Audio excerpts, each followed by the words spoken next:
இந்த எலமெண்ட் மெத்தடோடைய வேலை என்னன்னா ஃபர்ஸ்ட்ல இருக்க டேட்டாவை பிரிண்ட் பண்ணோம்.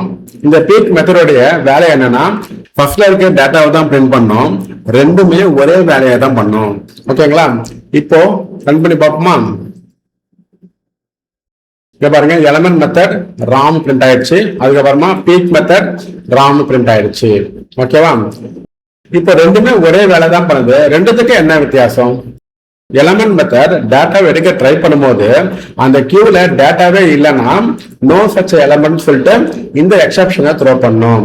பீக் மெத்தட் ஃபர்ஸ்ட் எலமெண்ட் எடுக்க ட்ரை பண்ணும்போது அந்த இடத்துல டேட்டாவே இல்லைன்னா அது எக்ஸப்ஷன்லாம் த்ரோ பண்ணாது, நல் வேல்யூவை கொடுத்துரும். இப்ப நான் என்ன பண்ண போறேன், இந்த லைனை கமெண்ட் பண்றேன்.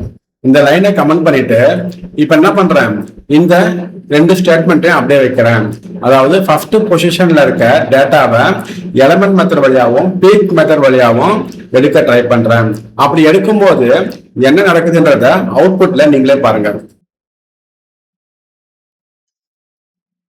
இந்த இடத்துல பாருங்க, ஒரு எக்ஸெப்ஷன் வந்திருக்கு, நோ சச் எலமெண்ட் எக்ஸெப்ஷன். எந்த இடத்துல வந்திருக்கு? qx.javaல 16வது லைன்ல வந்திருக்கு. இதுதான் 16வது லைன். இந்த 16வது லைன்ல q.element மெத்தடை கால் பண்றேன். அப்படி கால் பண்ணும்போது இந்த கியூல ஃபர்ஸ்ட் இடத்துல டேட்டாவே இல்லை. ஓகேங்களா? அதனால இந்த element method return no such element exception. ஓகேங்களா? இப்போ இந்த லைனை மட்டும் கமெண்ட் பண்றேன்.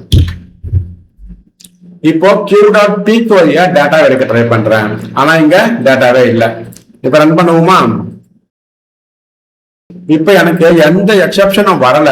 ஆனா இங்க பாருங்க, பீக் மெத்தட் பிரிண்ட் நல். இந்த பீக் மெத்தட் எந்த ஒரு எக்ஸெப்ஷனும் த்ரோ பண்ணாது. ஓகேங்களா? டேட்டா இல்லைன்னா எந்த ஒரு எக்ஸெப்ஷனும் த்ரோ பண்ணாது, நல்ல பிரிண்ட் பண்ணிட்டு போயிடும்.